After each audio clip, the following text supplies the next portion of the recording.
समाज इंस्टीट्यूशंस नहीं खड़े करेगा, इंटेलेक्चुअल्स नहीं खड़े करेगा, खाली हुक्मरान बनने से नहीं होने वाला है। एमएलए एमपी मिनिस्टर बनकर उसको सस्टेन कैसे करेंगे? एक अंग्रेजी में इंडियन एक्सप्रेस में लिखने वाले टाइम्स ऑफ इंडिया में 4 हमारे लोग नहीं है। बताइए कहां, चुन के बताइए आपके लिए ओपिनियन मेकर कौन बने?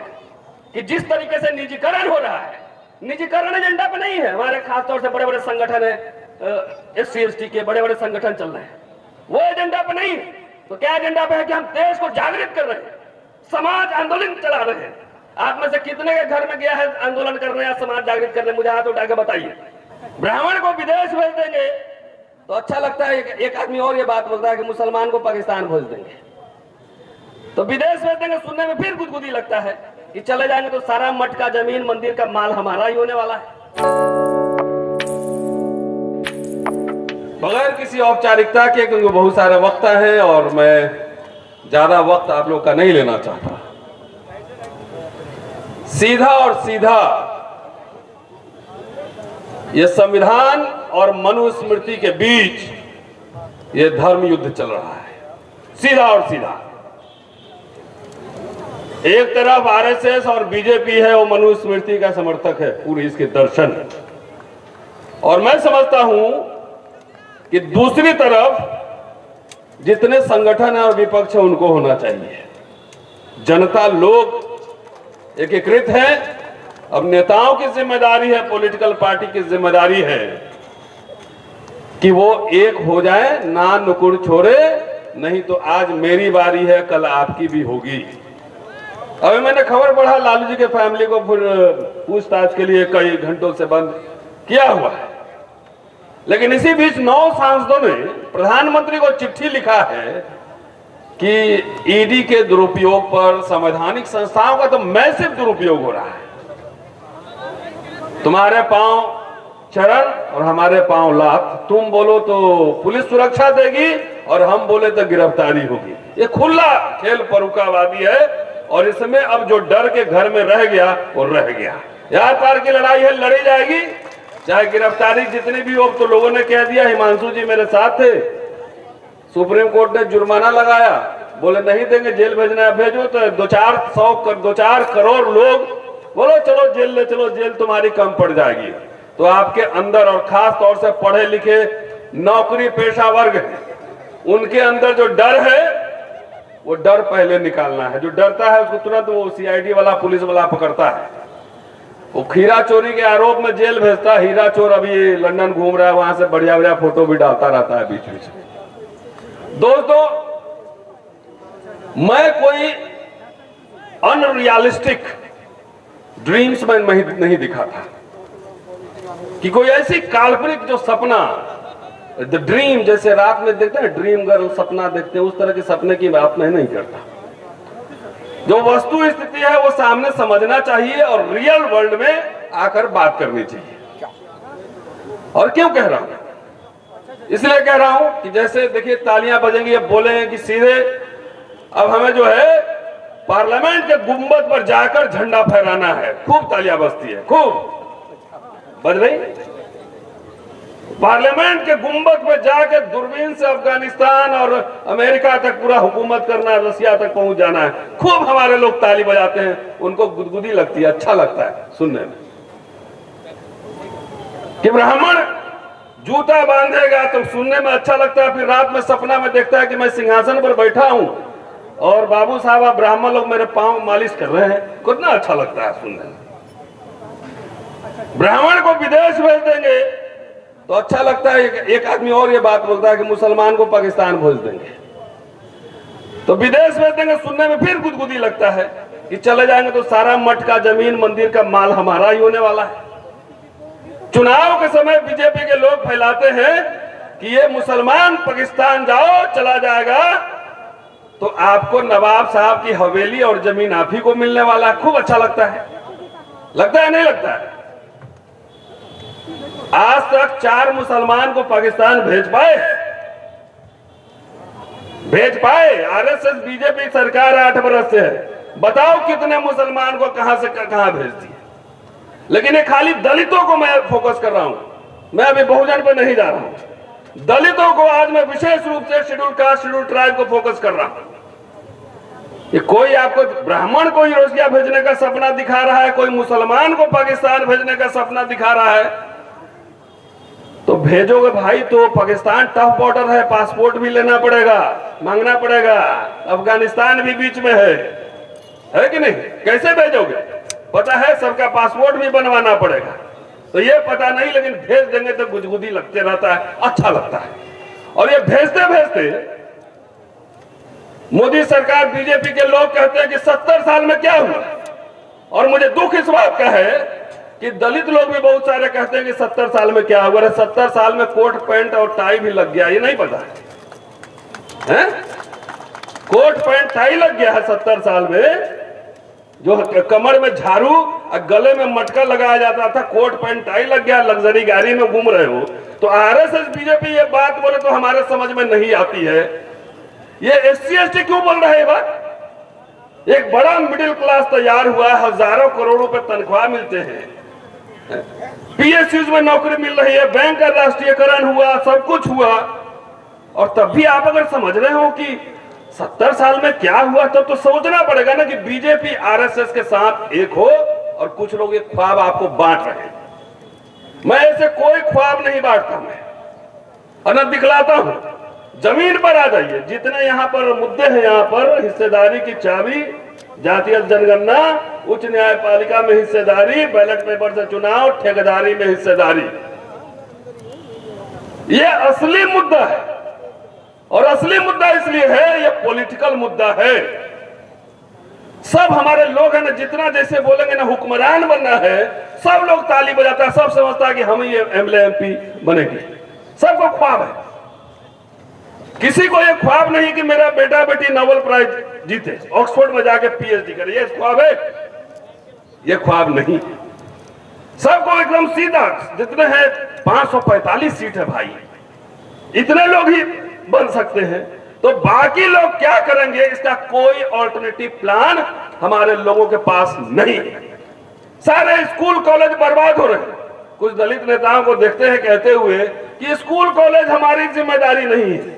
तो जिससे चंदा लेते हो उसके बच्चे कहां पढ़ते हैं ये तो पूछो। वो सरकारी स्कूल में पढ़ते हैं कि प्राइवेट स्कूल में पढ़ते हैं?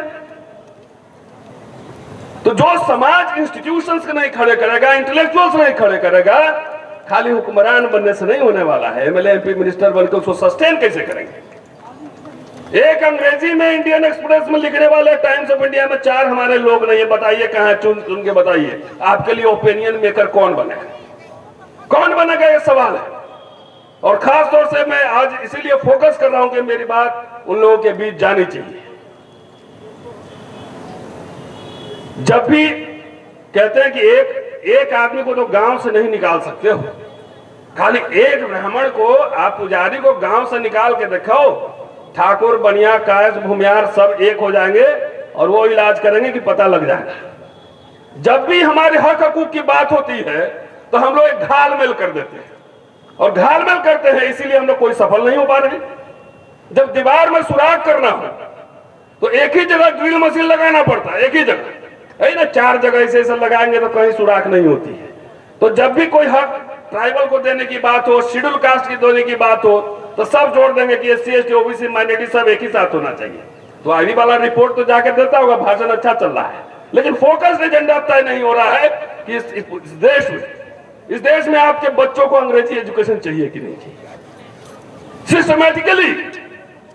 सिस्टमेटिकली सब कुछ को डिस्ट्रॉय कर रहा है। और खास तौर से मैं कह रहा हूं कि जिस तरीके से निजीकरण हो रहा है, निजीकरण एजेंडा पे नहीं है। हमारे खास तौर से बड़े बड़े संगठन है, SC ST के बड़े बड़े संगठन चल रहे हैं, वो एजेंडा पे नहीं है। तो क्या एजेंडा पे है कि हम देश को जागृत कर रहे हैं, समाज आंदोलन चला रहे हैं। आप में से कितने के घर में गया है आंदोलन करने या समाज जागृत करने? मुझे हाथ उठा के बताइए, कितने के घर में जाके आपको लिटरेचर दिया है, समझाया है? और 40-50 साल से आंदोलन चल रहा है।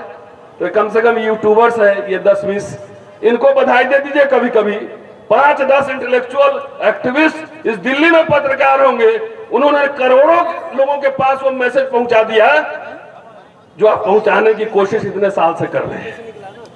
ये बैठे 10-20 यहाँ पे लड़के, अरे गेट बंद करना पड़ा। प्रोफेशनल पत्रकार उस तरह से नहीं है जो हमें चाहिए, नहीं है। तो साथियों, मिशन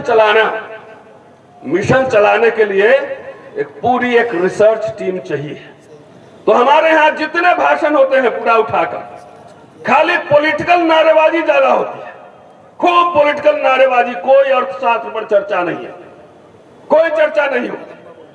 कोई सीए तो मुझे दिखता नहीं अपना, कोई दिखता है तो बताइए यादव जी, है? कुछ नहीं दिख रहा है। हमने उसको बनाया नहीं, बढ़िया वकील नहीं मिलते हैं, बढ़िया क्या बताएं। तो इसलिए जो नशा है सीधा और सीधा, ये जितने एजेंडा है ये पॉलिटिकल पार्टी ही पूरा कर सकती है, और पॉलिटिकल पार्टी तब पूरा कर सकती है जब आप में जज्बा और जुनून हो। 2 एग्जाम्पल दे रहा हूं, 3 एग्जाम्पल। 2 अप्रैल 18 SC/ST एक्ट पर भारत बंद, हमारे कुछ साथी शहीद हुए, अभी 2 अप्रैल आ रहा है। एक फोकस था प्रिवेंशन ऑफ एट्रोसिटीज एक्ट, दूसरा किसान भाइयों का आंदोलन, एक ही मुद्दा था। तीसरा रोस्टर का आंदोलन जो विश्वविद्यालयों से चला, एक ही मुद्दा था, उसी पे फोकस करके उसको कंसंट्रेट करके रखा गया। तो ये सारे मुद्दे हैं। अगर उत्तर प्रदेश में बीजेपी को कौन हरा सकता है? बीजेपी को हरा सकता है अखिलेश यादव की समाजवादी पार्टी और बहन जी की बहुजन समाज पार्टी, और अकेले दोनों भी नहीं हरा सकता है। और अभी गठबंधन भी कर ले तो भी नहीं हरा सकता है, क्योंकि पार्टियों का गठबंधन हो जाता है, कार्यकर्ताओं का गठबंधन नहीं होता है। तो इसलिए हरा सकता है। तो दोनों के कार्यकर्ताओं का गठबंधन हम आपसे अपील करने आए हैं कि सरकार ने हमारे सारे अधिकार बेच दिए, सारे कुछ, इसको हराओ और समाज का गठबंधन करो, भूल जाओ बहुत सारी बातें, चलता रहता है। बिहार में कौन हरा सकता है? नीतीश कुमार और तेजस्वी लालू प्रसाद यादव की पार्टी राजद। बीच में जो है चम्मच छाप, खटिया छाप पार्टी सब चला जाता है इलेक्शन के समय। इस सबको सोचो ये कौन है? कोई हैदराबाद से आ गया, कोई महाराष्ट्र से आ गया, कोई कहीं से आ गया। तो ये समझिए हम जनता को एक करने आए हैं, पॉलिटिकल पार्टी को भी एक करने आए हैं कि अगर चारों डिमांड, मैं बधाई देना चाहता हूं अपने सारे साथियों को कि बड़ा चुन के आपने हिस्सेदारी की बात उठाई है, क्योंकि निजीकरण में तो आरक्षण गया।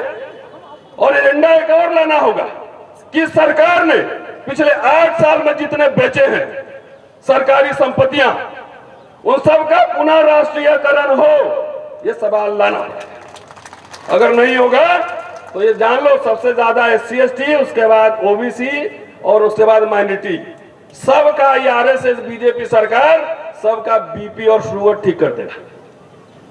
सबका BP शुगर ठीक हो जाएगा, नौकरी रहेगा, काम नहीं रहेगा, जाके खेत में हल चलाओगे, दिन भर धूप में बैल चलाओगे, अपने आप खाना टाइम पे मिलेगा नहीं, BP शुगर रहेगा नहीं। तो आपको जो है जो कोट टाई पैंट जो पहना हुआ है ना, उसको पूरे उतारने की तैयारी चल रही है। मैं तो बेबाक से बोल रहा हूं, क्या हो जाएगा? एक ही लाइफ है, कोई अमर होने आया नहीं है, कोई 70 साल जिएगा, कोई 80 साल जिएगा। लेकिन जब जंगल में आग लगी हो, जब सारे हक हकूक लूटे जा रहे हो, सब कुछ बर्बाद हो रहा है, संवैधानिक संस्थाएं, अगर उस समय हमारे जैसे लोग अगर चुप रहे तो इतिहास जब लिखा जाएगा ना, तो लिखा जाएगा सब ये चुप्पा भगोड़ा था। तो मैं अपना नाम कम से कम, हम लोग कोई संगठन नहीं चलाते हैं, संगठन कोई चंदा वंदा नहीं लेते, इंडिपेंडेंट रिसर्चर है, इंडिपेंडेंट तरीके से काम करते हैं। और ये बोलना, लिखना, क्रिटिक डेवलप करना हमारा फर्ज है, काम है। इसलिए कम से कम जब इतिहास लिखा जाएगा तो यूट्यूब वाला भाई लोग जिंदा रखेगा मेरा वीडियो। 50 साल बाद ही मेरे वीडियोस देखे जाए कि रामलीला ग्राउंड में जाके सरकार को चुनौती दे रहे हैं। दोस्तों, सिर्फ ये आग्रह है कि हमारे यहाँ एक कहावत है कि इलेक्शन के दिन ही, गांव में चुनाव के दिन ही अगर हम चुनाव लड़ रहे हैं, अब बचपन में आग तापते वक्त किसी को मजाक में जला दिए हो हल्का सा, तो चुनाव के दिन ही उसको याद आता है कि बचपन में जलाया हुआ है, इसलिए जो है उसको वोट नहीं देता है। और जरा ऊपर देखिए, ऊपर चाहे जैसे भी हो, वोट सब एक ही जगह देता है। आपस में भले 302 और 304 का मुकदमा चलता हो, लेकिन वोट वो एक ही जगह पड़ता है। इसलिए मनभेद और मतभेद दोनों उठाइए, आप एक होइए, नेता को हम लोग एक कर लेंगे। शुक्रिया, जय भीम।